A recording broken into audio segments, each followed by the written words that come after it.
Welcome to VSP News from Kolman's Corner. I'm your host, David A. Kolman, the editor of Fleet Maintenance Magazine, the only publication that is all maintenance, all vehicle classes, all the time. You know, all shops are dealing with the challenge of finding quality employees. Sadly, this situation is only going to get worse.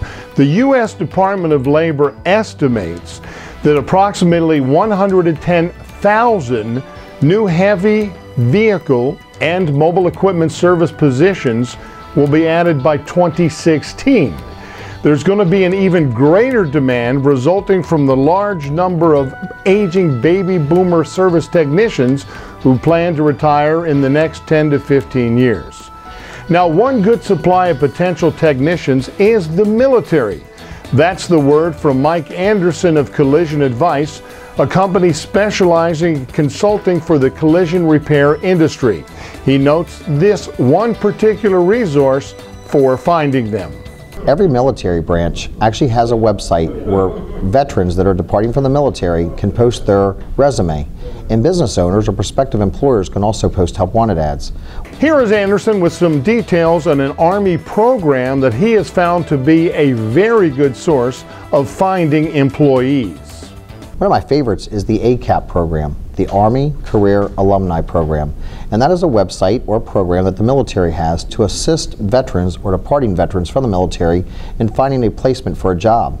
One of the benefits of that is that if you hire someone from the military, their GI Bill will also offset the cost of some of the tools and some of the training you may want to send them to. Maybe you want to send them to a special diesel college for mechanics. Maybe you want to send them to an auto body or paint refinishing school or welding school. A lot of these schools can be covered under the GI Bill. And veterans, let's be honest, they've served our country and they deserve a chance for employment. In addition, I find that most military members can follow standard operating procedures, SOPs. They're used to wearing a uniform, and hey, we know what happens if they show up late for work. There are also non-military programs that are sources for technicians. Another program that you may want to consider is the AIPT, Association for International Practical Training. This is a company that is based out of Columbia, Maryland. You could do a search for them on the internet. It's where you can bring somebody over from a foreign country on a J1 work visa, and they can work for up to 18 months legally. And again, I use the word legally. There are certain things that you may want to do. You want to make sure they have health insurance. You want to make sure that they might be able to have some type of alternative means of transportation to get around so they can see the United States.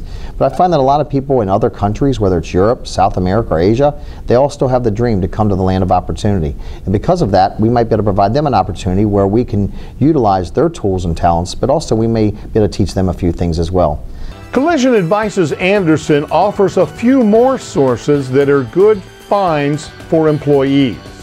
Another thing you may want to consider is contacting your local Department of Labor, your unemployment office, or maybe even do a search for JobLink. JobLink, sometimes because of the federal stimulus package, some money's got appropriated to certain cities and towns to re-educate people that are unemployed. You might be able to pick up a college professor or an engineer who's looking to get into another trade that has been laid off, unfortunately. And so therefore, some of these cities and states provide funding for the retraining of some of these unemployed workforce.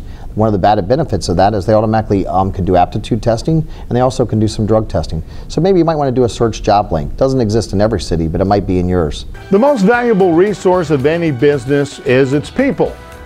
The more successful companies get the right people in the right spot and then keep them motivated and trained. Thank you for tuning in to VSP News from Kolman's Corner. I'm your host, David A. Kolman, the editor of Fleet Maintenance Magazine, the only publication that is all maintenance, all vehicle classes, all the time.